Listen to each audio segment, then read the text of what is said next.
Deciding what to do in St. Thomas with only one day in port can be a bit overwhelming. I'm going to show you some of the things that we did while we were there and give you a few more popular ideas of things to do. The U.S. Virgin Islands are located just to the right of Puerto Rico. St. Thomas and St. John are only about 6 miles away from each other. Of the two islands, St. Thomas is the most touristy. You could easily visit St. John by taking a ferry from St. Thomas over. We were there on a cruise stop and wanted to see all of St. Thomas, so we didn't get a chance to visit St. John on this trip. If you come in on cruise ship, you'll dock at one of their two piers, either Havensight or Crown Bay. The area you dock depends mainly on the size of your ship, but can also depend on how many ships are in the port and if the dock is full.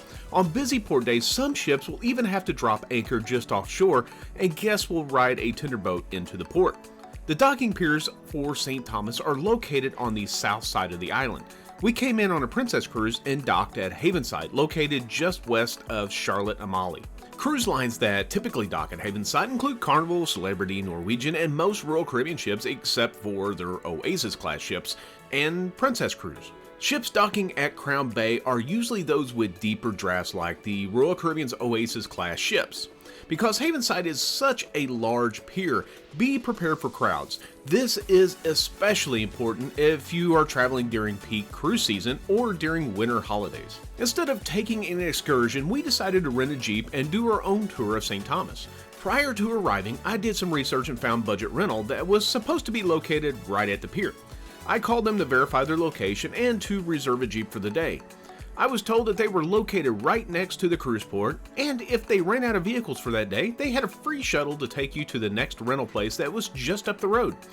Well, all of that was a big lie. We're at budget rental in St. Thomas, and so we decided to rent a Jeep for today to explore the island and kind of see how it goes. We were first told that there was a budget rental at the port, or at least a shuttle to get you there. Well, that wasn't the case. So now we were out $30 roughly total just to get here, and then we also have to get back. So if you get budget, which that's a whole nother video that we're going to talk about budget later. If you do get budget and they tell you that there is a shuttle from the port here, well, it's actually a taxi and you have to pay for it. So don't believe everything you hear. Yeah. And it's $9 about a person. It's $9 a person, and that's just one way, and it was about what, 10 minutes? I think it was more like 15 or 20 because we had to drop everybody else off. Yeah, you have to wait on a full taxi, and then it's just a whole thing. But anyway, we've got our Jeep now, so we're going to sit out and see what we can find to do in St. Thomas. Despite the setback with the rental company, we finally got our Jeep and got on the road. We decided to go visit a couple of beaches. Of course, one of the main things to do in St. Thomas is hit the beach, and there are quite a few to choose from. Directly north of the capital is where you'll find the famous Magens Bay. Magens Bay is situated on the north side of the island and is one of the most beautiful beaches in the U.S. Virgin Islands. The 1 mile stretch of sand is perfect place to spend the afternoon as the water is beautiful and calm. Magens Bay has a $5 entrance fee for age 12 and over. If you're under the age of 12, it's free. There is a bar and a restaurant on one side where you can get a frozen cocktail or a bite to eat. Like I said, this is one of the most popular beaches and does fill up fast. It can get pretty crowded as well. If you want a more quiet spot with less of a crowd, then try Smith Beach. It has beautiful water and scenery and a lot less people. This is where we decided to spend a few hours of our day. Okay, so we made it out to Smith Beach. I had to drop off Nikki and Allie at the beach and then head up here to park my car. So if you are coming to Smith Beach, there was 3 of us, and it was $17 to get in for the day, which is not bad. Or you can rent the beach chairs too, but they're $5 a piece. And this is part of the U.S., so it is U.S. currency. So we're heading over to the beach now. I'm gonna go meet up with them and see what this water is all about they've been talking about.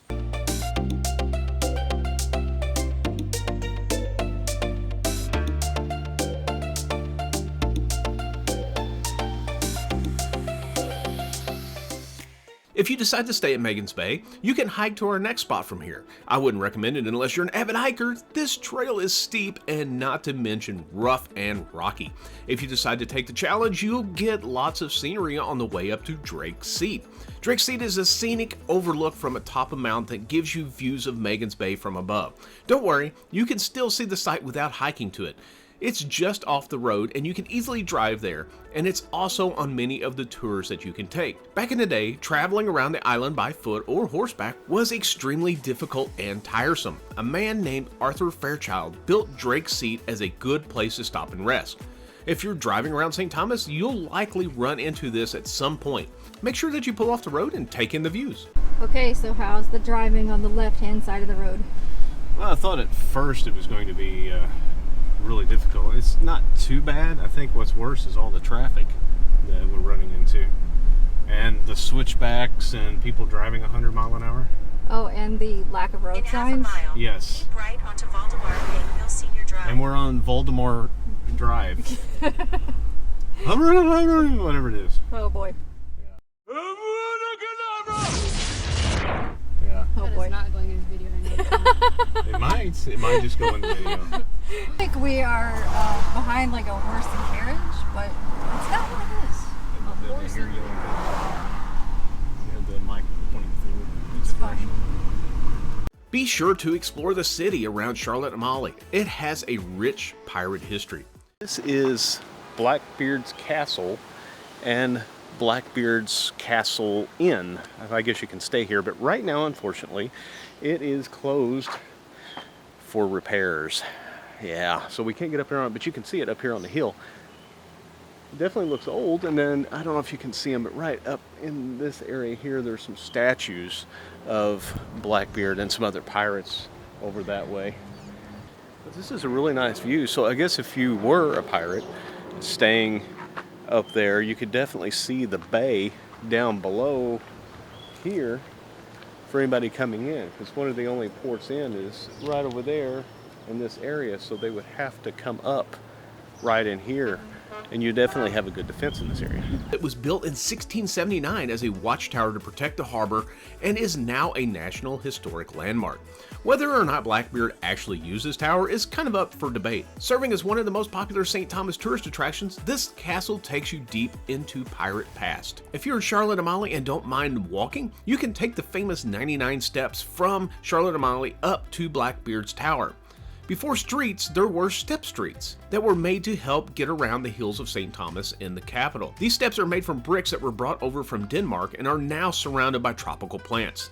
These 99 steps is one of the most recognizable places in Charlotte Amalie. You'll be stepping through history as you ascend all the way to the top, where you'll find a path leading on up to Blackbeard's tower. This isn't an easy walk. Apparently, you could have driven it. Yeah, I didn't know that this actually went around. But, you know, it's kind of a steep hill. Some of the other things that you could do around St. Thomas is visit Fort Christian. It can be found within Charlotte Amalie and is a bright red fortress constructed by the Danes between 1672 and 1680. You can even explore Havenside Cruiseport with lots of shopping areas, great food, and entertainment. Here's a little tip for you. If you dock at Havenside and you don't want to spend the money on food, the ship is really close by. Just go back on the ship, eat a bite, and then head back to the cruise port. Or since you are in St. Thomas, just try some of the local cuisine. You're on vacation after all. Another popular destination is the Main Street in Charlotte Amalie. This narrow street is one of the most lively spots in St. Thomas.